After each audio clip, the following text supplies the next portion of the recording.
Today I'm going to tell you the unbelievable story of Emma Richardson, a young woman who went for a routine medical exam and discovered she was carrying the Mafia boss's baby by mistake. Emma Richardson sat in the medical center's waiting room scrolling through her phone, never imagining that this ordinary Thursday afternoon would mark the end of her normal life. The clinical smell of disinfectant filled the air as she shifted in the uncomfortable plastic chair.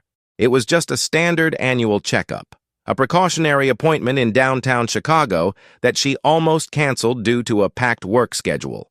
At 28 years old, Emma took pride in staying on top of her health. She had no reason to suspect anything out of the ordinary. She tapped her foot nervously against the polished floor, the fluorescent lights humming overhead. The nurse had mentioned something about routine blood work and perhaps an updated vaccination. Emma barely paid attention as she responded to work emails on her phone. She felt the slight pinch when the nurse drew blood from her arm. A flu shot was standard this season, and the medical assistant chatted pleasantly about the unseasonably warm autumn weather to keep her relaxed. Emma's mind wandered to the grocery list she needed to tackle after this appointment, maybe swinging by her favorite coffee shop on Michigan Avenue. It was a day exactly like any other, or so it seemed. When the nurse stepped out mumbling something about collecting additional samples, Emma didn't give it a second thought.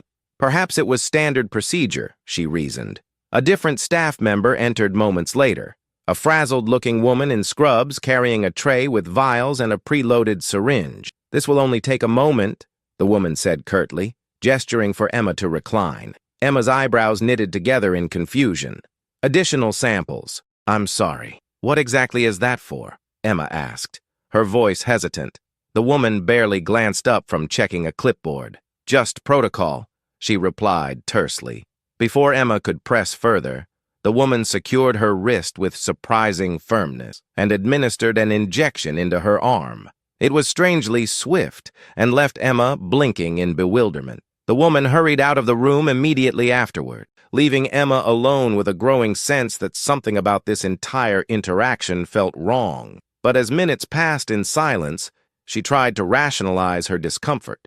Maybe they were testing some new preventative treatment, she thought. Medical facilities sometimes offered experimental therapies or complementary boosters, didn't they? She exhaled deeply and dismissed the nagging unease. By the time the actual physician entered for her examination, Emma had nearly forgotten about the peculiar injection. The rest of the appointment proceeded without incident. Blood pressure check, a brief conversation about diet and exercise, and the standard physical assessment. The doctor mentioned nothing unusual. With a clean bill of health and a small bandage where her blood had been drawn, Emma gathered her belongings and left the clinic feeling relieved her busy afternoon could resume. She had absolutely no idea that destiny had already intervened in those sterile white rooms. 3 weeks later, life showed Emma just how quickly everything could unravel. It began with an unexpected wave of nausea during her morning train ride to work. She attributed it to the crowded subway car and skipped breakfast. But the following day brought another episode. The aroma of her usual hazelnut latte made her stomach turn violently. By the fourth morning, when even toothpaste triggered dry heaving, a disturbing possibility crept into her consciousness. "It can't be," she whispered to herself, hands trembling as she mentally reviewed her calendar. Her period was late, significantly late. That afternoon, she ducked into a pharmacy during her lunch break, heart hammering as she purchased a pregnancy test. "It's just to eliminate the possibility," she reassured herself, cheeks burning as though the cashier could read her panicked thoughts. She hadn't been intimate with anyone in over 14 months since her engagement fell apart. There was absolutely no conceivable way she could be pregnant, not through any normal means. In the cramped bathroom of her studio apartment, Emma followed the test instructions with shaking hands. The 5-minute wait felt like an eternity. When she finally looked at the result, her world tilted off its axis. 2 clear pink lines stared back at her. Positive. She gripped the edge of the sink, staring at her reflection in disbelief. "No," she breathed, voice barely audible. "This is impossible." A surge of panic tightened her chest, her pulse thundering in her ears. She ripped open the backup test from the package, desperate to prove the first was defective. It couldn't be real. But when the second test revealed identical results minutes later, the undeniable truth crashed over her like a tidal wave. Pregnant. Emma sank onto the cold tile floor, test still clutched in her trembling hand. She lived a solitary life, worked exhausting hours as a financial analyst, and spent weekends catching up on sleep or meeting her sister for brunch. There were no forgotten nights, no mysterious encounters buried in hazy memories. Yet here she was, staring at proof of the impossible. Her mind raced frantically, searching for explanations. Could medical tests malfunction? Could an illness create false positives? Then a memory surfaced, sharp and unsettling. That rushed appointment, the mysterious injection administered by the harried nurse. Her heart skipped a painful beat. No, she thought. Could that incident somehow be connected? Grabbing her phone with numb fingers, Emma dialed her gynecologist's office. It was after business hours, and she left a frantic voicemail. "This is Emma Richardson. I need to speak with Dr. Palmer immediately. It's urgent. Please."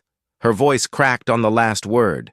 By the time she ended the call, hot tears of frustration and terror blurred her vision. She curled up on her sofa, wrapped in the overwhelming sense of unreality. How could any of this be happening? The clinic called her back early the next morning, requesting she come in right away to discuss some test results. Emma barely slept that night and arrived at the medical center looking pale and exhausted. Within 30 minutes, she sat across from Dr. Palmer in a private consultation room, her heart threatening to burst from her chest as she demanded answers. "I took pregnancy tests," she said without preamble, "and they came back positive. I haven't been with anyone in over a year.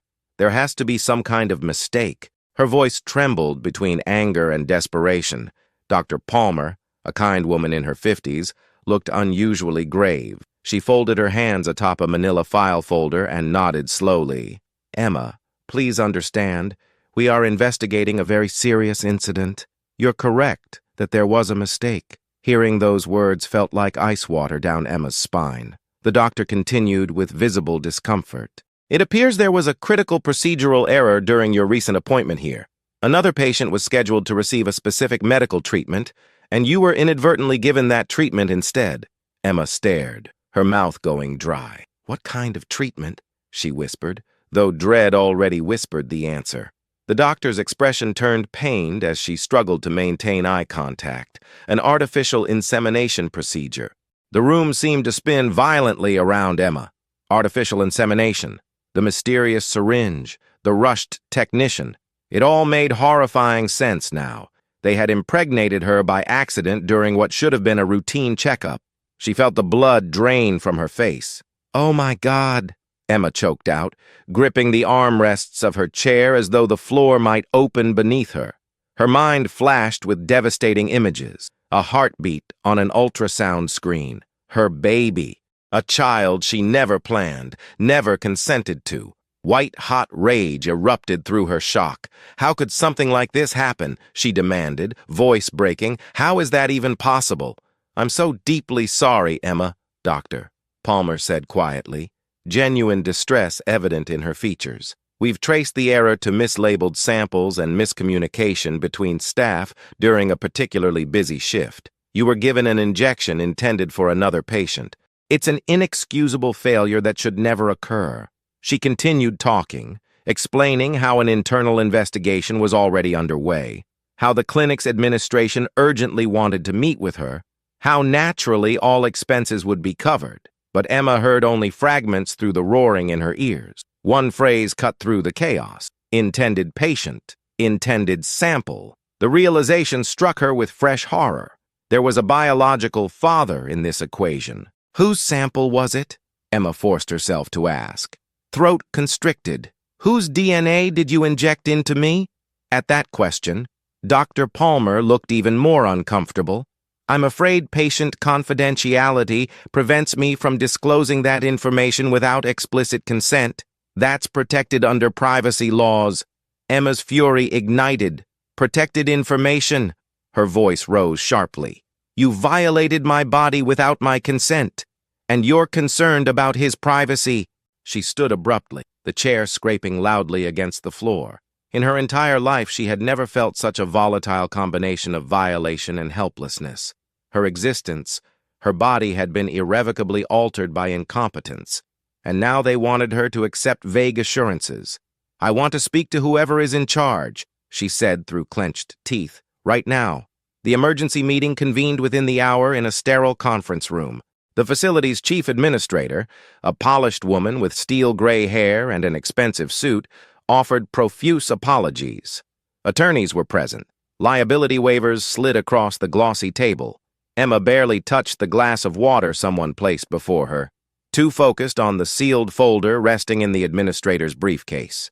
Inside that folder, she knew, was information about the father, about the stranger whose genetic material now grew inside her body. "Miss Richardson, we understand this is tremendously distressing," the administrator said with practiced sympathy. "I want to assure you the individual whose donation was used has been notified of this situation." Emma's breath hitched. They told him already. A spike of anxiety pierced through her anger, mingling with the ever-present fear. "Does he know about me?" she asked, voice unsteady. "Is he going to try to claim rights to the baby?" The administrator offered a tight, reassuring smile. "He has been very understanding thus far. He simply wants to ensure the situation is resolved appropriately for all parties involved." Emma's jaw tightened. Appropriately. What did that even mean, when a complete stranger never intended for her to become pregnant with his child? A fresh surge of anxiety washed over her, and she instinctively wrapped her arms around her midsection protectively. As the meeting concluded, Emma was handed a thick stack of documents, counseling services, assurances the clinic would support whatever decision she made regarding the pregnancy, and a proposed settlement agreement complete with a significant financial offer if she agreed not to pursue litigation. It all felt cold, transactional, and deeply wrong. She stuffed the papers into her bag, nausea churning in her stomach. One undeniable fact burned in her mind. The father knows. She had no name, no face to attach to that word. But somewhere in Chicago, a man had received a phone call explaining that his genetic material had been mistakenly implanted in an unsuspecting woman. What was his reaction? Was he angry, horrified, indifferent? Did he want her to terminate the pregnancy? The thought made her hand move protectively over her still flat abdomen. Despite the trauma and shock, Emma realized she already felt an unexpected connection to the tiny cluster of cells growing inside her, a life created without her permission.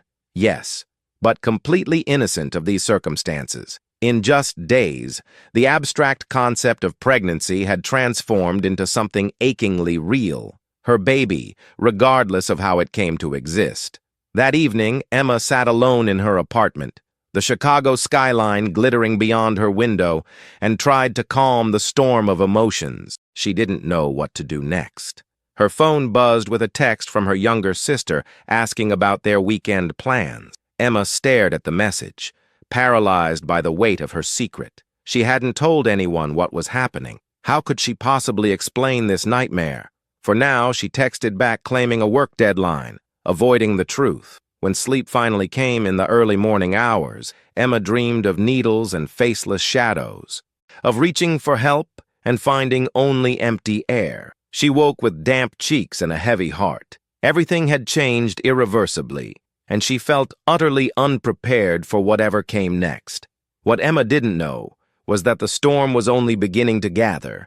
Across the city, the other half of this impossible equation was already mobilizing, a powerful force whose life was about to collide with hers in ways neither could anticipate. On the other side of Chicago, in a luxury penthouse office overlooking the river, Marco Santoro ended a phone call and set his cell down with controlled precision that masked the turmoil beneath. Beyond the floor-to-ceiling windows, twilight painted the sky in shades of amber and violet. Marco's broad shoulders were rigid beneath his tailored charcoal suit, and his dark hazel eyes stared unseeing at the polished desk before him. He replayed the conversation mentally, each word assembling like pieces of an incomprehensible puzzle. There has been an incident at the Lincoln Park Fertility Clinic. His personal counsel had informed him minutes earlier. Your stored genetic material was used in error. A woman has been impregnated. Marco had gone completely still at those words, a rare shock rendering him temporarily speechless. At first he wondered if he'd misunderstood, but the attorney's apologetic tone and subsequent explanation confirmed the impossible. A catastrophic mistake, an innocent woman, and a child, his child, if the science held true.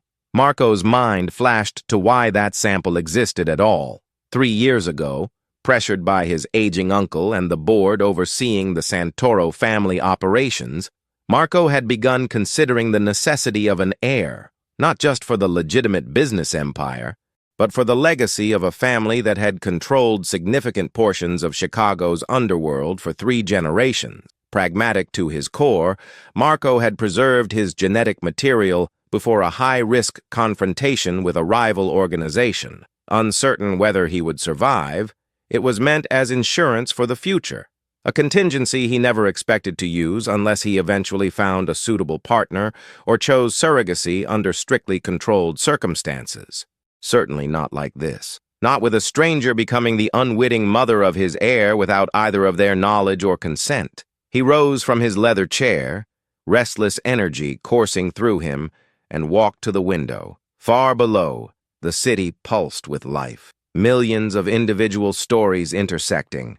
Marco's reflection stared back at him from the glass. Tall, powerfully built, face set in the unreadable mask he'd perfected through years of dangerous negotiations and ruthless business dealings. But beneath that controlled exterior, his thoughts churned violently. A child. My child. The concept was simultaneously startling and strangely compelling. He imagined a small life carrying his bloodline, envisioned holding an infant that was part of him. The vision stirred something deep in his chest that he hadn't known existed. Yet tangled with that unexpected yearning was cold fury. This shouldn't have happened without his explicit consent. The clinic's incompetence had potentially endangered an innocent woman and an unborn baby. His baby. Marco built his empire on maintaining absolute control in every aspect of his life. Now, control had been violently ripped away in the most intimate manner possible. He thought of the woman, Emma, the attorney had said. A confidential file with her information sat on his desk, delivered by secure courier immediately after the phone call. Marco's jaw clenched. What must she be experiencing? Confusion, certainly. Perhaps terror if she discovered his identity. The lawyer had mentioned she hadn't been informed who he was yet. Privacy regulations prevented disclosure without his permission, but Marco knew it was only a matter of time. He had agreed to a meeting scheduled for tomorrow at the clinic, a face-to-face encounter with Emma, mediated by attorneys. The facility clearly hoped to contain the scandal, avoid lawsuits, resolve everything quietly with money. Marco almost laughed at the absurdity. Money meant nothing to him. He had accumulated more wealth than he could spend in 10 lifetimes. No, his priorities were entirely different. If this woman truly carried his child, there was no possibility he would remain an anonymous bystander. He would claim responsibility, ensure their safety, secure the future of his heir. His expression hardened as he considered the implications. Marco's world was not safe for outsiders. As head of the Santoro crime family, he had fought his way to power after his father's retirement, consolidating control through strategic brilliance and calculated intimidation. That power protected him and those under his care, but it also made him a target. If enemies discovered Marco Santoro had an heir on the way, he tightened his fists, suppressing the surge of protective rage. I'll eliminate any threat before it gets close. The thought was ice cold, and he meant every word. Turning from the window, Marco strode back to his desk and opened Emma Richardson's file. A photograph clipped to the first page caught his attention. A candid image of a young woman with light brown hair pulled into a ponytail and intelligent green eyes, caught mid-smile. Marco found himself studying that photograph longer than necessary. There was a warmth in her expression, an openness. She looked completely ordinary in the best possible sense. Someone who lived a life far removed from violence and power struggles. A life I've never known. He scanned the background information. 28 years old, Illinois native, Financial analyst at a mid-tier investment firm.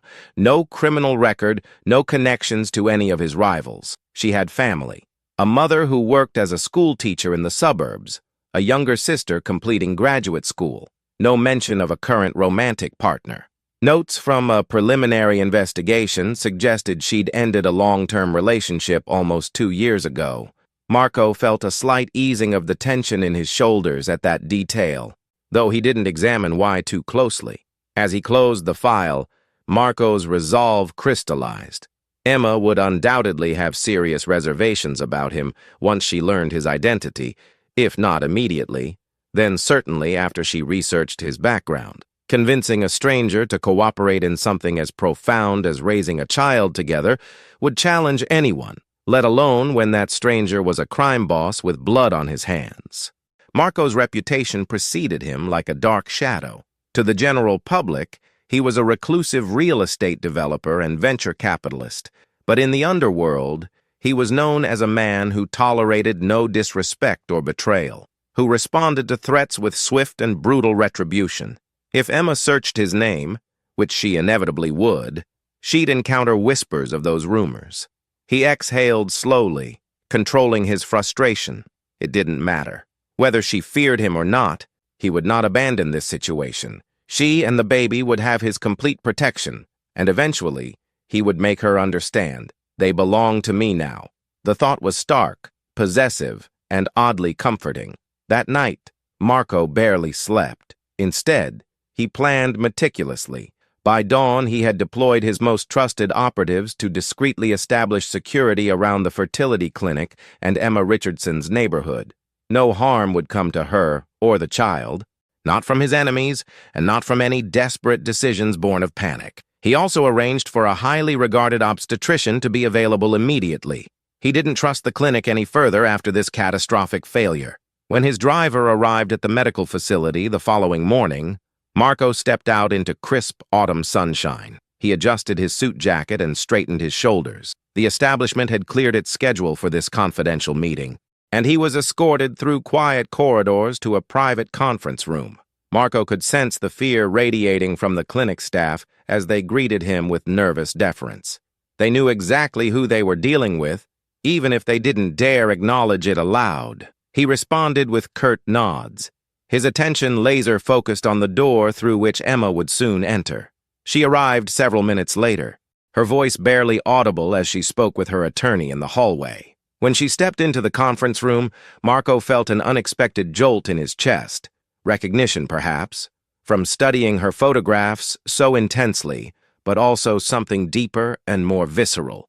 Emma paused just inside the threshold, her eyes sweeping across the assembled lawyers and administrators before landing squarely on him. Her green gaze locked with Marco's hazel eyes, and in that suspended moment the rest of the room seemed to fade into insignificance. Emma's face went pale. She clearly knew who he was. Whether through instinct or research, the realization was written plainly in her widening eyes and the way her breath caught. Marco watched her press back against the doorframe as though considering retreat. He rose slowly from his seat, one hand lifting slightly in a calming gesture. "Miss Richardson?" he said, his deep voice measured and gentle. "Thank you for coming. I'm Marco Santoro." The silence that followed felt charged with tension. The clinic's lead attorney gestured toward an empty chair, but Emma remained frozen in place. Marco could practically feel the waves of anxiety emanating from her small frame. She looked at him as though facing down a predator, a deer caught in the sights of a wolf. It stirred an uncomfortable pang of regret deep in his chest. "I don't want her fear," he thought, surprised by how much that troubled him. "This woman is carrying my child." The protective instinct surged powerfully, stronger now seeing her in person. She was petite, perhaps a full foot shorter than his 6'3" frame, dressed in conservative slacks and a blouse that seemed slightly loose, likely from stress-induced weight loss. A few strands of light brown hair had escaped her ponytail to frame a delicate face, currently frozen in an expression of overwhelming distress. Finally, Emma drew a shaky breath and moved forward, taking a seat as far from Marco as the table allowed. The attorneys launched into their prepared remarks. discussing resolution options and mutual agreements, their corporate language droning in the background. Marco ignored them, watching Emma instead. She kept her eyes fixed on a spot on the polished conference table, her hands clasped tightly in her lap. He noticed how those hands trembled before she tucked them beneath the table to hide the telltale sign of her nerve. A strange impulse gripped Marco. He wanted to reach across the table and still those trembling hands, to offer some form of reassurance that he meant no harm. But he held back, sensing that any sudden movement might shatter her fragile composure entirely. When the legal representatives finally paused, awaiting input, Marco spoke directly to her. "Emma," he said, tasting her name for the first time and finding it surprisingly pleasant. "I know this situation is overwhelming for both of us. I'm as shocked as you are about what happened." He kept his tone deliberately measured, softening his naturally commanding presence. "But I want you to know something clearly. I will take full responsibility. I will ensure both you and the baby are protected and cared for." At those words, Emma's eyes snapped up to meet his. A flash of defiance broke through the fear. "Cared for," she echoed, her voice unsteady but gaining strength. "Mr. Santoro, I don't know you at all, and I certainly never asked for any of this." She gestured vaguely toward her midsection. Marco inclined his head in acknowledgement. "Neither did I," he agreed, choosing brutal honesty. "But it has happened regardless. Now we need to decide how to move forward responsibly." She bit her lower lip, and Marco noticed it trembled when she was upset.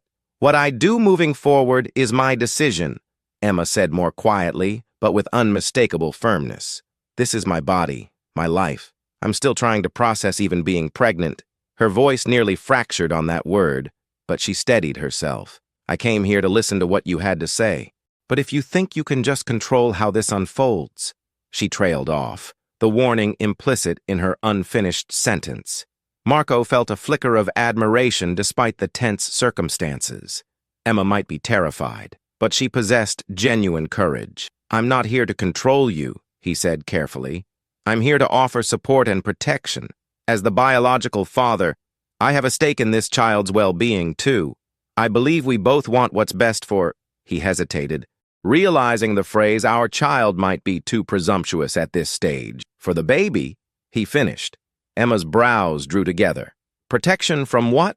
she asked, exhaustion seeping into her voice. Marco exchanged a brief glance with his attorney, who gave an almost imperceptible shake of his head. They had agreed not to reveal too much about the dangers inherent in his world just yet. No need to compound her existing fear. But Emma was perceptive. Her gaze shifted between the suited men flanking Marco and the deference they showed him. She understood enough to be cautious. "Mr. Santoro operates high-level business interests," the clinic administrator interjected with forced brightness. "He simply means financial security and access to premium medical care." Naturally, the woman's smile was too wide, too artificial. Marco resisted the urge to roll his eyes at the transparent deflection. Emma wasn't fooled. Her eyes returned to Marco, searching. He held her gaze steadily, letting her see whatever she needed to see. "I mean that I can keep you safe," he said quietly, opting for partial truth. "You and the baby will want for nothing. I have extensive resources and connections. If you need specialized prenatal care, you'll have it. If you want privacy and security, it's yours." Emma swallowed hard. "And what do you expect in return?" she asked. There it was, the inevitable question. Marco leaned forward slightly, his fingers steepled on the table. "Only to be involved in the child's life," he replied. "To keep you both protected. We can establish whatever arrangements you're comfortable with. Visitation schedules, custody agreements, legal frameworks. But I won't walk away from my own flesh and blood, Miss Richardson." Some intensity must have crept into his voice despite his attempt at gentleness. Because Emma flinched almost imperceptibly, her composure wavered and she closed her eyes briefly. A single tear escaped down her cheek, despite her obvious effort to maintain control. "This is so much," she whispered, voice thick with emotion. 2 weeks ago, I was just living my normal life. I had my job, my routine, my plans, and now..." She opened her eyes again, and they glistened with unshed tears. Now I have a crime boss offering me protection like I'm in some kind of movie. There was a faint edge of dark humor in her tone, or perhaps it was despair. The attorney shifted uncomfortably at her blunt characterization of Marco, but he exhaled softly. I understand how surreal this must seem, he acknowledged. I won't force anything on you, Emma, but please consider accepting my help. This city can be dangerous even for people without my connections. Media, opportunists, extortionists. Once word of this situation spreads, you could become a target. I can prevent that. Her forehead creased as she processed his words. The mention of publicity clearly struck a nerve. She hadn't even considered that angle yet. Would this story leak? A medical scandal of this magnitude could easily reach the news. And if Marco Santoro's name became attached, Emma suddenly envisioned reporters surrounding her building, cameras flashing as she tried to hide a growing pregnancy. Her hand moved instinctively to rest protectively over her abdomen, an unconscious gesture that was becoming habitual. What exactly are you proposing? She asked finally, resignation and exhaustion warring in her expression. That I disappear into hiding under your supervision, that I become what your responsibility. The word dripped with distaste, and Marco couldn't fault her for it. He glanced at his legal team before responding. I own a secure estate outside the city, he said calmly. If you were willing, you could stay there during some or all of the pregnancy. You would have complete privacy, household staff, top-tier medical attention. If that's too much, I can at least provide security personnel to monitor your current residence. Whatever level of involvement you'll accept, I will provide it. Emma stared at him as though trying to see past his carefully controlled exterior to the man beneath. She didn't respond immediately, her gaze dropping back to the table. In the heavy silence that followed, Marco's chest tightened unexpectedly. He tried to imagine being in her position, an ordinary person confronted with an extraordinary crisis and a dangerous stranger claiming rights to her future. He realized it would be absolutely terrifying. And Emma, for all her brave defiance, was clearly overwhelmed and frightened. The meeting gradually wound down without firm conclusions. Emma was provided with copies of the proposed agreements to review privately, which included cooperation clauses, confidentiality requirements, and substantial financial compensation. Marco emphasized one final time that she could contact him directly with any questions or needs, sliding an embossed black business card across the table with his personal mobile number. Any time, day or night, he said, capturing her gaze. I mean that sincerely. She hesitated before taking the card as though it might burn her fingers. As everyone prepared to leave, a strange compulsion seized Marco. He extended his hand toward her in a formal yet earnest gesture. It truly is a pleasure to meet you, Emma, he said quietly. I wish the circumstances were different, but I'm committed to making the best of this situation. I hope eventually you'll see that. Emma looked at his outstretched hand, then up at his face. After a prolonged moment, she reached out and accepted the handshake. Marco felt the coolness of her small hand in his larger, warmer grip. She trembled slightly, but maintained eye contact with a glimmer of that earlier defiance still visible. I'll think about everything, she replied, her voice soft but clear. That's the best I can promise right now. He inclined his head respectfully. That's fair. Reluctantly, Marco released her hand, fighting the urge to maintain that small point of contact. Emma turned and departed, accompanied by her attorney, her posture stiff with uncertainty. Marco watched until the door closed behind her, resisting every instinct that urged him to follow. In that moment, he realized he already felt an undeniable pull toward this courageous, frightened woman. She was carrying his child, which alone created a powerful bond in his mind. But beyond that biological connection, there was something about the way she had maintained her ground despite obvious terror that intrigued him. He felt an overwhelming urge to shelter her, but also an unexpected desire to truly know her. His attorney cleared his throat, breaking Marco's focus. Shall we proceed as discussed, sir? Marco nodded briskly, already moving toward the exit with purpose. He would grant Emma the time she requested to consider his offer, but not indefinitely. Until she made her decision, he would maintain careful surveillance from a distance. She might have left the meeting unconvinced, perhaps intending to resume her ordinary life. But what Emma didn't fully comprehend yet was that her life was no longer ordinary. It was irrevocably entwined with Marco's now, whether she welcomed that reality or not, and Marco Santoro protected what belonged to him with absolute and ruthless devotion. That protection would prove necessary sooner than either of them anticipated. Emma closed the door of her apartment and immediately collapsed back against it, eyes shut tight. Her heart hammered as though she had run for miles, though it had only been a taxi ride from the clinic back to her modest studio in Lincoln Park. Marco Santoro. She whispered the name and felt a shiver race down her spine. In that conference room, he had radiated authority, not merely the wealth and confidence of a successful businessman, but something far more dangerous and primal. Even when his voice was gentle, there was an underlying command to it. The way others deferred to him instantly, the way his intense hazel eyes seemed to observe and calculate everything.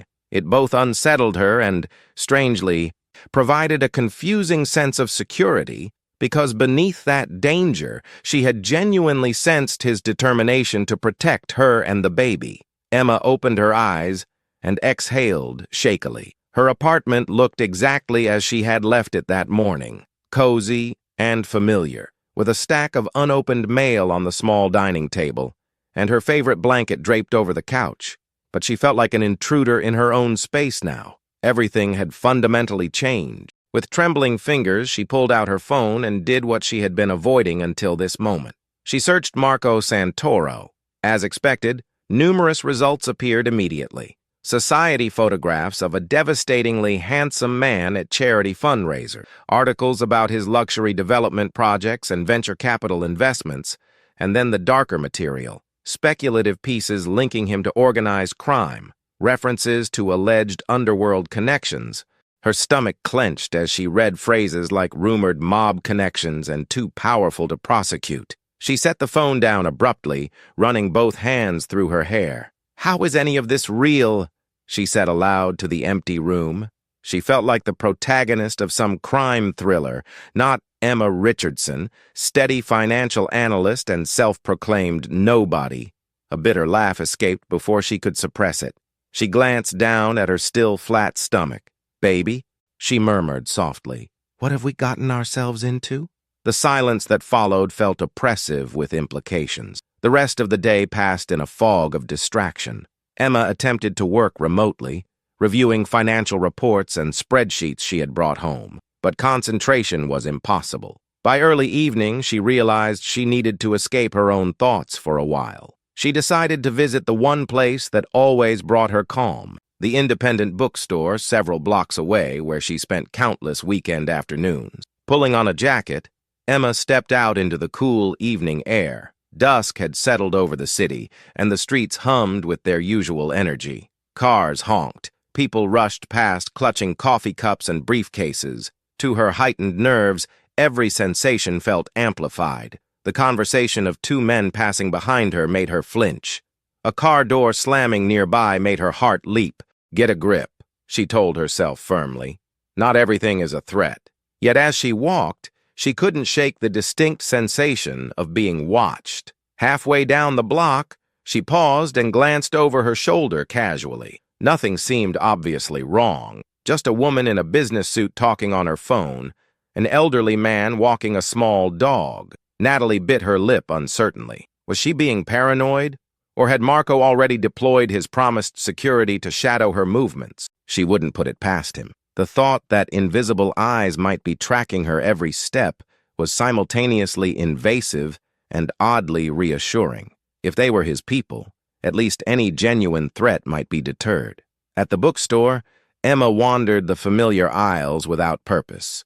Usually the scent of paper and ink soothed her, but tonight her mind refused to settle. She kept replaying the meeting endlessly. Marco's deep voice saying, "I will take full responsibility." The way he had looked at her with those intense hazel eyes when he promised he wouldn't walk away from his child. A part of her she barely wanted to acknowledge felt a flicker of something resembling gratitude. Her own father had abandoned their family when Emma was barely 3 years old, disappearing entirely from their lives. She grew up watching her mother work multiple jobs to support 2 daughters alone. The wounds from that abandonment ran deep and left lasting scars. And here was a man, a dangerous and powerful man, who could have easily paid her off and demanded she disappear. But instead, he wanted involvement. It was overwhelming and terrifying, but also strangely honorable in its own complicated way. Emma caught herself absently running her fingers along a book spine while lost in thought. Could she trust that Marco's intentions were genuine? He might insist on being part of the baby's life, but what did that actually mean in practice? Shared custody? Co-parenting? Did he expect her to relocate to his estate and play house? The uncertainty gnawed at her. A sudden loud crash startled her from her thoughts. Emma peered around the bookshelf to see that a promotional display near the entrance had collapsed, scattering books across the floor. Several employees rushed to clean up the mess, apologizing to a customer standing nearby. The customer, a broad-shouldered man wearing a dark jacket and baseball cap, waved off their apologies, but as he turned, his eyes swept the store with an alertness that seemed oddly out of place for someone who had just accidentally knocked over a display. Emma felt an instinctive prickle of unease when his gaze passed over her section. She stepped back behind the shelf, her pulse quickening. Something about him felt wrong. Maybe she was overreacting. Maybe her nerves were simply frayed to the point of paranoia. But an inner voice urged caution. Purchasing a book could wait. All she wanted now was the safety of her apartment. As Emma exited the bookstore, she scanned the darkening street carefully for the man in the cap. He was nowhere visible. Pulling her jacket tighter around herself, she quickened her pace toward home. The streetlights had flickered on, casting pools of amber illumination along the sidewalk. Just 3 more blocks to her building. She could see the familiar green awning in the distance. Suddenly, heavy footsteps sounded directly behind her, quick and purposeful. Before Emma could react, a large hand clamped onto her upper arm like a vice. "Don't scream!" a harsh voice growled in her ear, sending a bolt of pure terror through her entire body. Her mind flashed to those self-defense workshops her sister had convinced her to attend last year. Assess the situation, stall if possible. Adrenaline flooded her system. She was being grabbed on a public street in her own neighborhood. How was this happening? Why?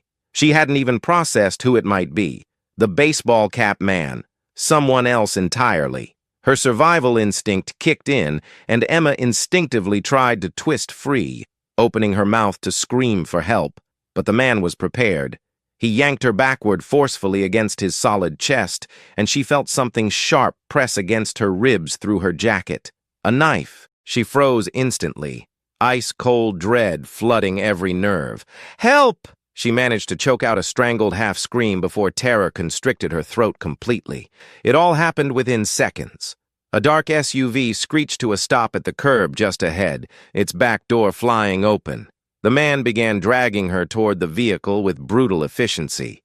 Emma dug her heels into the pavement, struggling desperately despite the blade. "Let go of me!" she cried. Panic making her voice shrill and thin. She thought of the baby, of the tiny life growing inside her, and a fierce maternal desperation she had never experienced before surged through her. She couldn't let them take her. Using every ounce of strength, Emma threw her body weight sideways, off-balancing her attacker for one precious heartbeat. That was when everything erupted into chaos. From seemingly nowhere, 3 figures in dark clothing materialized. Emma felt the rush of air as one man tackled her assailant with devastating force, sending the knife clattering across the concrete. Another operative shoved Emma aside protectively and out of immediate danger. She stumbled and fell to her knees on the sidewalk, gasping for breath, and watched in shocked disbelief as a rapid exchange of precise strikes disabled her would-be kidnapper in mere moments. The man in the baseball cap crumpled to the pavement, blood streaming from a broken nose. Before Emma could fully process what was happening, the lean operative who had pushed her clear knelt beside her. "Miss Richardson, are you injured?" he asked urgently. Emma stared at him in stunned confusion. He appeared to be in his mid-30s, athletic and alert, with sharp brown eyes that scanned her quickly for signs of harm. She realized with a jolt that he knew her name. The pieces clicked into place. Marco's security. He had been protecting her after all. "I'm okay," she stammered, though she wasn't entirely certain that was true. Everything felt surreal and her arm throbbed where she had been grabbed. But sudden terror gripped her anew, thinking of a different vulnerability. The baby. She hadn't fallen hard, just dropped to her hands and knees, but fear for the pregnancy overwhelmed her. "I'm pregnant," she managed to say to the operative, one hand moving instinctively to her abdomen. "Please." The security agent nodded with professional calm. "We're aware.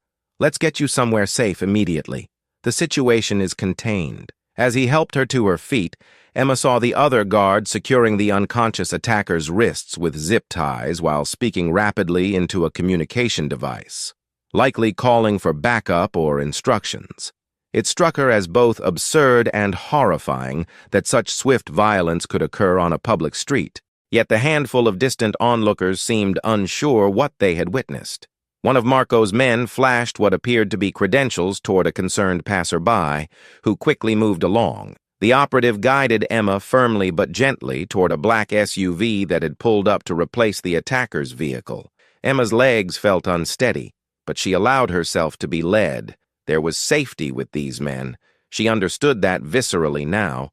Once settled in the back seat, the two operatives joined her swiftly, and the vehicle pulled smoothly into traffic. Emma's hands trembled violently as the adrenaline began to ebb, replaced by delayed shock. She pressed both palms to her stomach protectively. The baby. What if something had happened? What if she had been taken? Tears of fear and relief blurred her vision. The guard in the front passenger seat turned slightly to address her. "We're taking you to Mr. Santoro," he said respectfully. "He'll want to ensure you receive immediate medical attention." Emma could only nod mutely, too overwhelmed to object. The reality of what had just occurred was beginning to sink in with crushing weight. Someone had tried to kidnap her, on a public street in her own neighborhood. This wasn't paranoia or overreaction. It was real danger, exactly what Marco had warned her about. "Before we go any further, I need to pause and ask something important from you. If you're enjoying this story and want to see how Emma and Marco's intense journey unfolds, please hit that subscribe button. We're working hard to reach 1,000 subscribers so we can keep bringing you more gripping stories like this one. And here's something I'm curious about. If you were in Emma's situation, discovering you're pregnant by a complete stranger who happens to be a powerful crime boss, what would be your first move? Would you trust him and accept his protection? Or would you try to disappear and raise the baby on your own? Drop your answer in the comments. I genuinely want to know what you would do because this story is about to get even more intense. All right, let's get back to Emma's story. The SUV navigated through Chicago traffic with practiced efficiency, and within 20 minutes they arrived at a towering residential building overlooking the river. Emma was escorted through a private entrance and into an elevator that required a key card to access the penthouse level. Her mind felt numb, unable to fully process the rapid sequence of events. When the elevator doors opened directly into a sprawling luxury apartment, Emma stepped out into an environment that felt like a different world. Floor-to-ceiling windows offered a breathtaking view of the illuminated city skyline. The interior was decorated in dark woods and leather, masculine and sophisticated. And standing in the center of the vast living room, phone pressed to his ear and expression thunderous, was Marco Santoro. His eyes locked onto Emma the instant she appeared, and he ended his call abruptly without a word. In 3 long strides, he crossed the distance between them, his hands reaching for her shoulders with surprising gentleness. "Are you hurt?" he demanded, his deep voice rough with barely controlled emotion. His hazel eyes scanned her face and body with intense focus, searching for injuries. Emma shook her head, still too stunned to speak coherently. I'm okay," she managed. "Your men, they stopped." She couldn't finish the sentence. The reality of how close she had come to being abducted hit her all at once, and her knees buckled. Marco caught her instantly, one strong arm wrapping around her waist to support her weight. "Easy," he murmured, his voice dropping to something softer and more soothing. "You're safe now. I've got you." He guided her carefully to a plush leather sofa and helped her sit. Emma sank into the cushions, her entire body trembling with delayed shock. Marco crouched before her, his hands still steadying her shoulders, his face etched with concern that seemed genuinely unguarded. "A doctor is on the way," he said firmly. "We need to make sure you and the baby are completely fine." At the mention of the baby, fresh tears spilled down Emma's cheeks. The fear she had been holding back broke through like a dam bursting. "What if something had happened?" she whispered, voice cracking. "What if they had taken me? What if I had fallen and hurt?" Her breath hitched, and she couldn't continue. Marco's jaw tightened, a muscle twitching with suppressed rage, but his touch remained gentle. "Nothing happened," he said with absolute conviction. "My men were there. You're safe, and the baby is safe." His thumb brushed away a tear from her cheek in a gesture so tender it surprised them both. "But I need you to understand something now, Emma. This wasn't random. They were specifically targeting you because of your connection to me." The words sent a chill through her despite the warmth of the apartment. "Who?" she asked, her voice small. "Who would do this?" Marco's expression darkened dangerously. "A rival organization. They've been looking for leverage against me for months. Once word leaked about the pregnancy, about you, they moved quickly." His hands tightened fractionally on her shoulders. "This is exactly why I offered you protection. My world is dangerous for anyone associated with me. And now you and our child are in that category whether we chose it or not." Emma stared at him as the full magnitude of her situation crystallized. She wasn't just dealing with an unexpected pregnancy anymore. She had become a target, a pawn in conflicts she didn't understand. The thought was absolutely terrifying. Before she could respond, the private elevator chimed, and a distinguished-looking woman in her 50s stepped out carrying a medical bag. "This is Dr. Patricia Chen," Marco said, standing to make introductions. "She's one of the finest obstetricians in Chicago and completely discreet. She'll examine you and make sure everything is all right." Dr. Chen approached with a warm, professional smile that immediately put Emma somewhat at ease. "Hello, Emma," she said gently. "I understand you've had a frightening experience. Let's check you and the baby over thoroughly, shall we?" Over the next 30 minutes, Dr. Chen conducted a comprehensive examination in one of Marco's guest bedrooms that had been hastily converted into a makeshift medical space.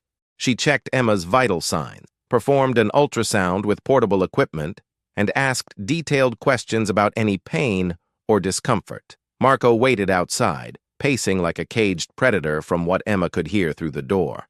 When the examination concluded, Dr. Chen smiled reassuringly. "Everything looks perfect," she announced.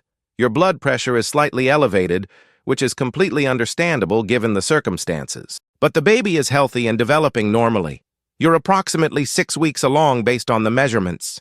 Emma felt overwhelming relief wash through her. The baby was okay. She placed a protective hand over her abdomen, tears of gratitude stinging her eyes. "However," Dr. Chen continued more seriously, "I strongly recommend you avoid any additional stress or dangerous situations.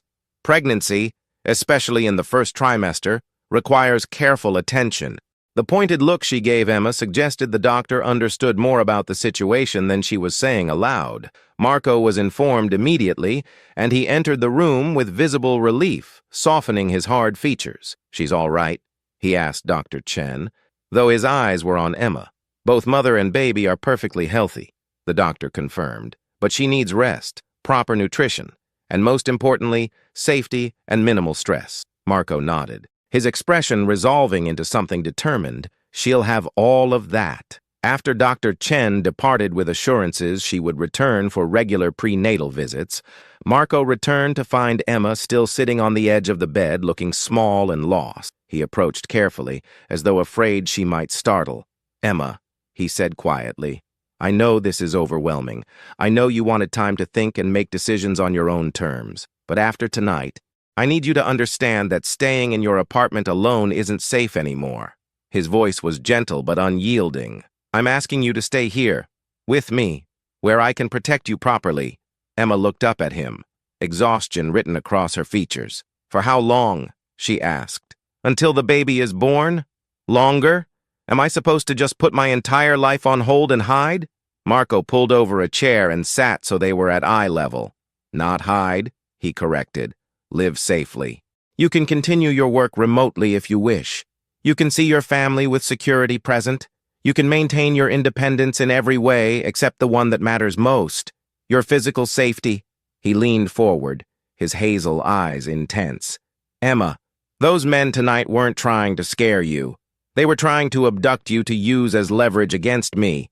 If they had succeeded," his voice roughened with barely controlled fury, "I don't want to think about what might have happened." She wrapped her arms around herself, suddenly feeling very cold despite the comfortable temperature. "What about my sister? My mother? Are they in danger too?" Marco shook his head. "I've already arranged discreet protection for both of them. They won't even know it's there. His operatives are professionals. But you," he held her gaze steadily, "you need more than distant surveillance. You need to be somewhere they can't reach you." Emma wanted to argue, to insist she could handle herself, but the memory of that knife pressed against her ribs silenced any protest. She had been utterly helpless tonight. Without Marco's security team, she would have been taken, and the thought of what might have followed made her feel physically ill. "I don't have a choice, do I?" she said quietly. It wasn't really a question. Marco's expression softened. "You always have a choice, Emma. I won't force you. But I'm asking you to make the smart one.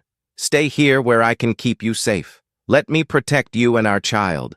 The phrase "our child" hung in the air between them, and for the first time, Emma didn't feel the urge to reject it. Whether she liked it or not, this baby connected her to Marco Santoro irrevocably, and despite her fear of him, of his world, she believed he genuinely meant what he said about protection.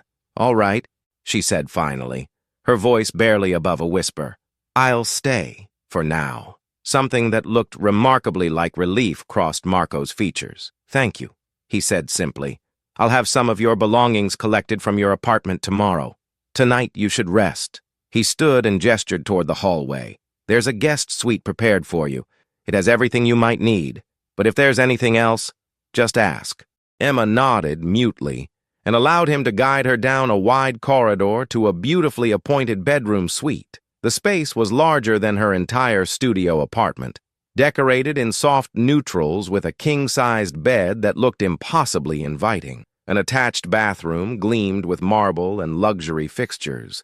"It's perfect," Emma said, overwhelmed by the contrast to her modest life. "Thank you." Marco lingered in the doorway, seeming reluctant to leave. "Get some rest," he said gently. "You've been through hell tonight. If you need anything at all, I'm just down the hall." He started to turn away, but Emma's voice stopped him. "Marco," he turned back immediately. "Why are you doing all this?" she asked.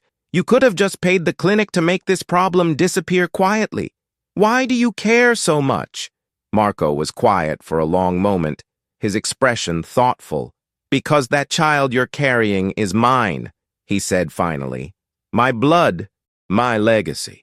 I've spent my entire life building power and control, but none of it means anything without someone to pass it to." He paused, his eyes meeting hers with unexpected vulnerability. "And because despite how this started, I believe some things happen for a reason. Maybe we were supposed to meet this way." Emma didn't know how to respond to that, so she simply nodded. Marco wished her good night and closed the door quietly behind him, leaving her alone with her chaotic thoughts. Emma changed into a set of comfortable pajamas that had been thoughtfully provided and slipped between sheets that felt like silk. Despite her exhaustion, sleep eluded her for a long time. She stared at the unfamiliar ceiling, processing everything that had happened in the span of mere hours. Her life had transformed completely. She was living in a crime boss's penthouse, carrying his baby, under protection from enemies she didn't know existed until tonight. It was surreal and terrifying, but as she finally drifted toward sleep, one hand resting protectively over her stomach, Emma realized something unexpected. She felt safer here than she had in weeks. The following days settled into a strange new routine. Marco had indeed arranged for Emma's essential belongings to be retrieved from her apartment. He set up a comfortable workspace for her in a spare office where she could continue her financial analysis work remotely. Her employer had been understanding when she explained she needed to work from home due to a medical situation, which wasn't entirely untrue. Emma found herself gradually adjusting to life in the penthouse. The space was enormous and luxurious, but also oddly lonely during the day when Marco was occupied with his business dealing. He left early most mornings, impeccably dressed in expensive suits, and often didn't return until evening. But he always checked on her, stopping by her room or the office where she worked to ask how she was feeling, if she needed anything. His attention was consistent and genuine, which surprised her. She had expected him to install her in his home and then largely ignore her existence. Instead, Marco seemed genuinely interested in her well-being. He arranged for Dr. Chen to visit regularly for checkups. He had a private chef prepare nutritious meals tailored to pregnancy needs. He even procured a collection of prenatal vitamins and pregnancy books that appeared on her nightstand one morning. When Emma mentioned casually that she missed her favorite coffee shop, a barista appeared the next day with an espresso machine and instructions to make her any caffeine-free drink she desired. It was overwhelming and thoughtful in equal measure. One evening, about a week into her stay, Emma found Marco in the living room reviewing documents with a glass of whiskey at his side. She hesitated in the doorway, suddenly feeling intrusive in this space that wasn't truly hers. "Can I join you?" she asked tentatively. Marco looked up immediately, his serious expression softening. "Of course. This is your home now, too. You don't need to ask permission." Emma settled onto the opposite end of the leather sofa, curling her legs beneath her. They sat in companionable silence for a moment, the city lights twinkling beyond the windows. "How are you feeling?" Marco asked, setting his papers aside to give her his full attention. "Honestly," Emma said, still processing everything, "it's like I'm living someone else's life. One day I was just Emma Richardson, financial analyst, and now she gestured vaguely around the luxurious penthouse, living with a man I barely know, carrying his baby, hiding from dangerous criminals. It's a lot." Marco's expression turned apologetic. "I know this isn't the life you chose. If I could change how this happened, I would, but I can't. All I can do is try to make it as bearable as possible for you." Emma studied him in the soft lamplight. He looked different in these quiet moments, less intimidating and more human. The hard edges of his face softened when he wasn't conducting business, and she found herself noticing details she had missed before. The slight scar above his left eyebrow, the way his hair fell across his forehead when he wasn't carefully styled for meetings, the unexpected warmth in his hazel eyes when he looked at her. "Can I ask you something?" Emma ventured. Marco nodded. "Anything. Why did you store your genetic material in the first place?" Emma asked carefully. "The file mentioned it was preserved 3 years ago. Were you planning to have a child?" Marco took a slow sip of his whiskey, considering his answer. "Not in the traditional sense," he said finally. 3 years ago, I was involved in a conflict with a rival organization. It was dangerous, and the outcome was uncertain. My uncle and my advisors suggested I preserve the option of an heir in case something happened to me." He met her eyes steadily. "In my world, legacy matters. The family business, the empire we've built, it requires continuity. I wasn't in a position to have a family then, so I took precautions." Emma absorbed this, trying to understand the mindset of someone who lived with that level of constant danger. "And now," she asked quietly, "now that there's actually going to be a child," a complex emotion flickered across Marco's face. "Now everything has changed," he said simply. "This baby wasn't planned, but that doesn't make it any less important to me. If anything, it's become the most important thing in my life." He paused, seeming to choose his words carefully. "And you, Emma, you've become important too." The confession hung between them, charged with meaning. Emma felt her heartbeat quicken. She wanted to dismiss it as protective instinct or obligation, but the intensity in Marco's gaze suggested something deeper. "I'm important because I'm carrying your child," she said, needing to clarify. "That's only part of it," Marco admitted. leaning forward slightly. Yes, the baby connects us. But these past days, getting to know you even in this limited way, I find myself wanting to know more. You're stronger than you realize, and Emma, you've handled this impossible situation with remarkable courage. Emma felt heat rise to her cheeks at the unexpected compliment. I don't feel very courageous, she said. Most of the time I feel terrified. That's what courage is, Marco said. Being terrified and moving forward anyway. Their eyes held for a long moment, and Emma felt something shift between them. An awareness, a connection that went beyond their bizarre circumstances. It frightened her almost as much as the danger outside these walls, because it complicated everything further. Over the following weeks, that connection deepened gradually and naturally. Marco made a point of having dinner with Emma whenever his schedule allowed. They talked about everything and nothing. Emma shared stories about her childhood in suburban Illinois, her mother's determination to provide for 2 daughters alone, her sister's ambitions in graduate school. Marco revealed carefully selected pieces of his own history, his father's expectations and the weight of family legacy, the isolation that came with his position of power, his surprising love of classical music and old films. Emma discovered that beneath the dangerous exterior, Marco was intelligent, cultured, and unexpectedly thoughtful. He listened when she spoke, remembered details she mentioned in passing, and seemed genuinely interested in her thoughts and opinions. It was disarming. One evening, Emma found herself laughing at one of Marco's dry observations about a business associate, and she realized with a start that she was happy in this moment. Actually, genuinely happy despite everything. The realization unsettled her. As her pregnancy progressed into the 2nd month, physical changes began to manifest.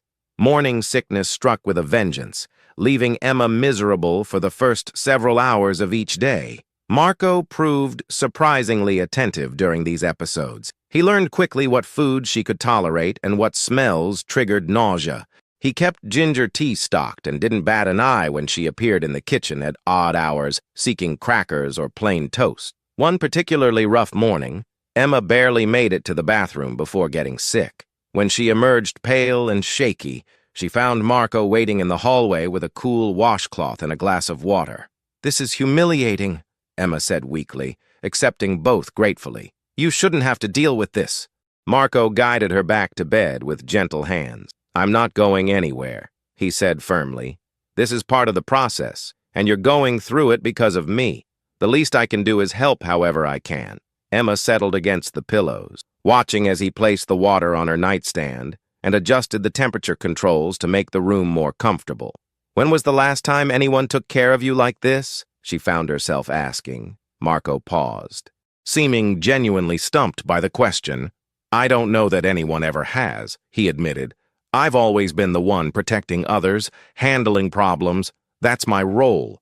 Emma felt an unexpected surge of tenderness. "Everyone needs someone to take care of them sometimes," she said softly. "Even powerful crime bosses." A hint of a smile touched Marco's lips. "I'll keep that in mind." As he turned to leave and let her rest, Emma caught his hand impulsively. "Marco?" He looked back, his expression open and questioning. "Thank you," she said simply, "for everything. You've been far kinder than you needed to be." Marco's fingers tightened around hers briefly. "You're not an obligation, Emma," he said quietly. "You're important to me. Please remember that." The sincerity in his voice made her throat tighten with emotion she didn't know how to name. In the 6th week of Emma's stay, the security situation escalated dramatically. Marco received intelligence that the rival organization responsible for the kidnapping attempt had been eliminated by his forces, but a new threat had emerged. A Russian syndicate looking to expand into Chicago territory had identified Emma as a potential vulnerability. Marco's response was immediate and comprehensive. He increased security around the penthouse to military levels and temporarily suspended most of his outside business to remain close. Emma noticed the change in his demeanor, the tension that coiled through his shoulders, the way his jaw tightened when he reviewed security reports. One night she found him standing at the windows long past midnight, an untouched drink in his hand, staring out at the city with an expression of barely contained fury. "Can't sleep?" Emma asked softly from the doorway. Marco turned, surprise flickering across his features. "You should be resting," he said, but there was no reprimand in his tone. "So should you," Emma countered. She crossed the room to stand beside him, following his gaze out over the glittering skyline. "What's wrong?" "Everything is under control," Marco said automatically, then sighed. "But I won't lie to you. The situation is more complicated than I'd like. There are people who see you and the baby as a way to weaken me." Emma felt cold fear trickle down her spine. "Are we in immediate danger?" "Not here," Marco said firmly. "This building is a fortress, but it means we need to be more cautious. No outside excursions for a while." Emma nodded, having expected something like this. "How long?" she asked quietly. "As long as it takes to neutralize the threat," Marco replied, his hands clenched into fists at his sides. "I will not let anyone harm you or our child, Emma. I'll burn this entire city down first if I have to." The vehemence in his voice should have frightened her, but instead Emma felt something else entirely, protected, cherished even. She realized with startling clarity that she trusted him completely. Without thinking, she reached out and placed her hand over his clenched fist. Marco's eyes dropped to where her smaller hand rested against his, and something profound shifted in his expression. "We'll get through this," Emma said with more confidence than she felt. Together, Marco turned his hand over, lacing his fingers through hers. Together, he agreed, his voice rough with emotion. They stood like that for a long moment, hands joined, looking out at the city that harbored both beauty and danger. Emma felt Marco's thumb brush gently across her knuckles, a tender gesture that sent warmth flooding through her. When had this happened, she wondered? When had she stopped seeing him as a frightening stranger and started seeing him as someone she could depend on? Someone she cared about? The realization should have terrified her, but instead it felt oddly right, as if all the impossible circumstances had been leading to this quiet moment of connection. "Marco," she said softly, and he turned to look at her fully. The city lights reflected in his hazel eyes, and the intensity of his gaze made her breath catch. "Yes?" he asked, his voice barely above a whisper. "I'm glad I'm here with you," Emma admitted. "I know this whole situation is insane and complicated, but I feel safer with you than I've felt anywhere else." Something fierce and protective flared in Marco's expression. "I will always keep you safe," he promised. "You and our baby. No matter what it costs." Emma believed him absolutely. And in that moment, standing in the quiet darkness with their hands intertwined and a city full of dangers beyond the glass, she realized she was falling for Marco Santoro. It was terrifying and exhilarating and completely unexpected, but it was undeniably real. The days that followed that pivotal night brought both heightened security measures and a deepening intimacy between Emma and Marco. They spent more time together, confined to the penthouse by necessity but finding unexpected comfort in each other's company. Marco worked from his home office, and Emma often found herself drifting in during the afternoon with questions or simply seeking his presence. He always made time for her, setting aside whatever high-stakes negotiation or business matter demanded his attention to focus entirely on her needs. They developed small rituals, morning coffee together, despite Emma's being decaf, evening walks through the penthouse's private rooftop garden, where Marco had installed additional security but preserved the illusion of peaceful normalcy. Late-night conversations that stretched into the early hours, discussing everything from philosophy to favorite childhood memories. Emma learned that Marco's formidable exterior protected a man who had been forced to grow up too quickly, shouldering responsibilities and making impossible choices from a young age. She saw the loneliness that came with his position of power, the isolation of being someone everyone feared but few truly knew. And Marco discovered Emma's quiet strength, her sharp intelligence, her unexpected sense of humor that surfaced once she felt safe enough to relax. He found himself enchanted by small things, the way she absently rubbed her stomach when deep in thought, the sound of her laugh when something genuinely amused her, the fierce protectiveness in her eyes when discussing the baby's future. 2 months into Emma's stay at the penthouse, Dr. Chen arrived for a routine checkup and surprised them both with news. The baby's heartbeat was strong and clear, audible now through the Doppler monitor. Emma lay on the examination table, Marco standing beside her with his hand wrapped around hers, and they listened together to the rapid rhythmic sound. "That's our baby," Emma whispered, tears streaming down her cheeks. Marco's grip on her hand tightened, and when she glanced up at him, she saw moisture glistening in his eyes as well. "That's our baby," he repeated, his voice thick with emotion. In that moment, everything became undeniably real. Not just the pregnancy or the danger or the complicated circumstances, but the profound truth that they were creating a family together. After Dr. Chen departed with reassurances that everything was progressing perfectly, Marco and Emma remained in the makeshift examination room. The sound of their child's heartbeat still echoed in both their minds. "Emma," Marco said quietly, turning to face her fully, "I need to tell you something." She looked up at him expectantly, her heart rate quickening at the serious expression on his face. "What is it?" "These past 2 months," Marco began, his usual confidence wavering slightly.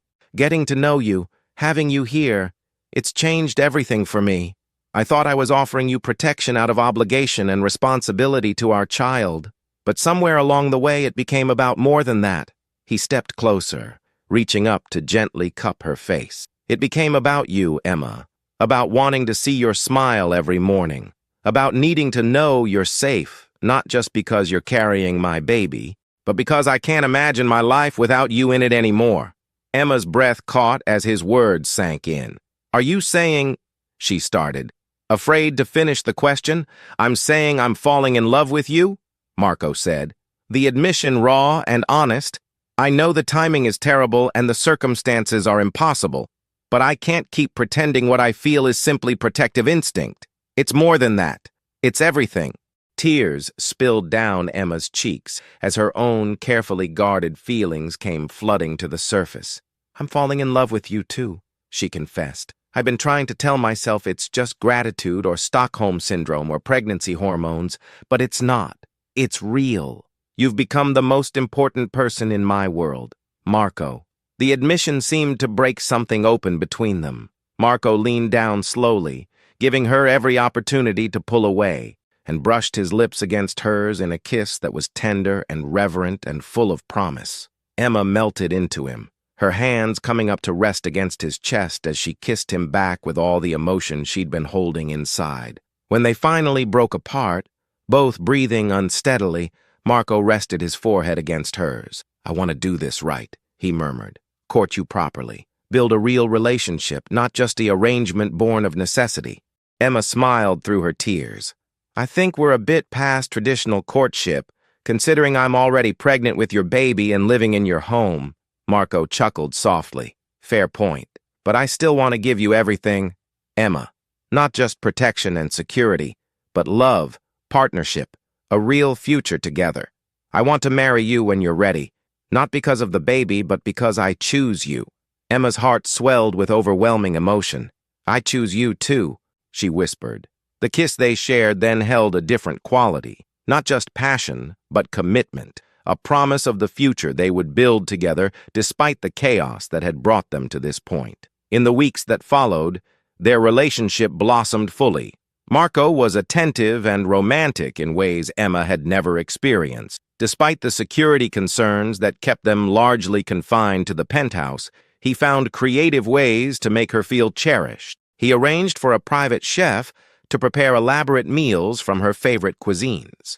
He surprised her with thoughtful gifts, not expensive jewelry or flashy displays of wealth, but meaningful items. A first edition of her favorite novel, a custom maternity pillow when she mentioned trouble sleeping, a framed photograph of the ultrasound image showing their baby. Emma's pregnancy progressed into the second trimester, bringing relief from the worst of the morning sickness and a visible rounding of her belly. Marco was fascinated by every change, often resting his hand against her stomach and talking softly to the baby. He read parenting books with the same intensity he brought to business negotiations, determined to be prepared. Meanwhile, Marco's security forces worked tirelessly to eliminate the Russian syndicate threat. Emma knew better than to ask for details about the violent aspects of that process, But she saw the results. Gradually, Marco's tension eased. The suffocating security measures relaxed incrementally. He began taking calls away from the penthouse again, though never for extended periods. 3 months after the kidnapping attempt, Marco received confirmation that the immediate threat had been neutralized. The organization's leadership had been systematically dismantled, and word had spread through the underworld that Emma Richardson and her child were under Marco Santoro's absolute protection. To harm them meant death. The message was clear and effective. That evening, Marco proposed officially, presenting Emma with a stunning but tasteful diamond ring in the rooftop garden under string lights he'd had installed just for the occasion. "Emma Richardson, will you marry me?" he asked. Down on one knee with complete sincerity, despite the unconventional nature of their relationship.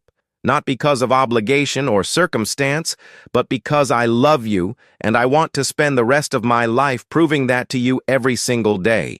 "Yes," Emma said without hesitation, tears of joy streaming down her face. "Yes, absolutely yes." They married in an intimate ceremony at Marco's private estate outside Chicago 6 weeks later, with Emma 5 months pregnant and glowing with happiness. Her mother and sister attended, both having gradually accepted the unusual circumstances once they saw how genuinely Marco cared for Emma. A handful of Marco's most trusted associates served as witnesses.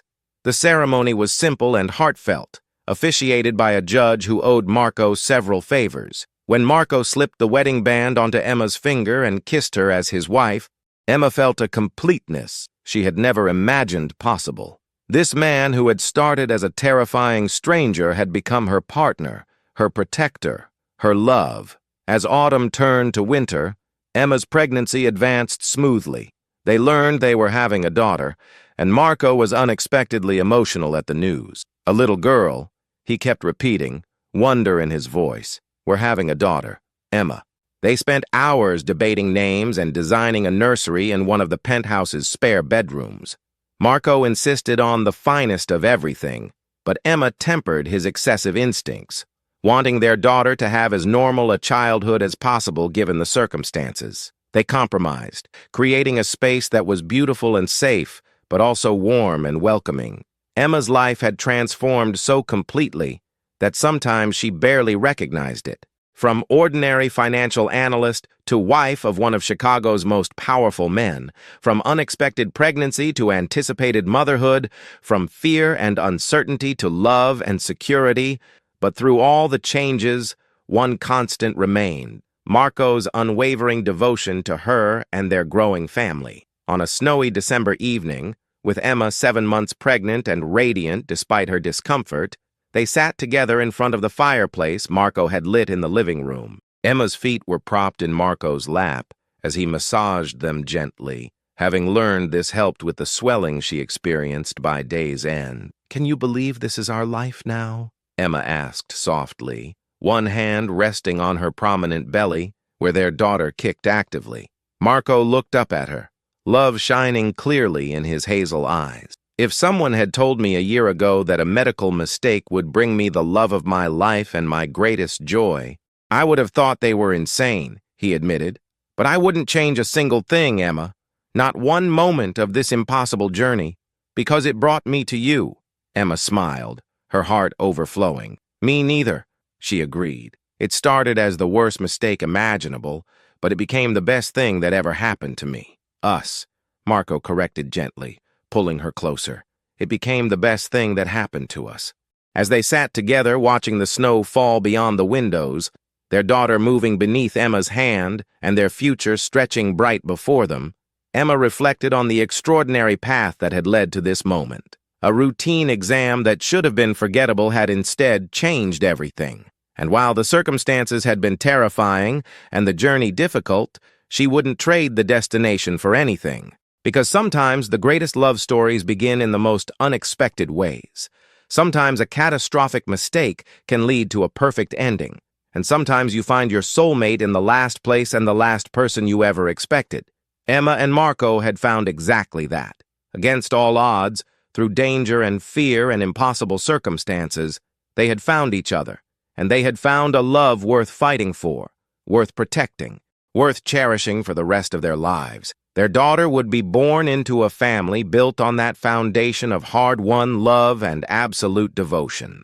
And that, Emma thought, as she nestled closer to her husband, was the greatest gift of all. If this story touched your heart, I'd love for you to join our community by subscribing to the channel. Share your thoughts with us in the comments. Have you ever experienced something that seemed like a disaster at first but turned into a blessing? Or maybe you have your own unexpected love story to share. This community thrives on your stories and experiences, so please don't be shy about opening up and connecting with others who've been through similar journeys. And if you enjoyed Emma and Marco's incredible journey from strangers to soulmates, hit that like button and share this video with someone who appreciates a good love story with unexpected twists. Your support means everything and helps us continue bringing you more compelling stories like this one. Thank you so much for watching. And remember that sometimes life's biggest mistakes can lead to its greatest blessings. Until next time, take care of yourself and the ones you love.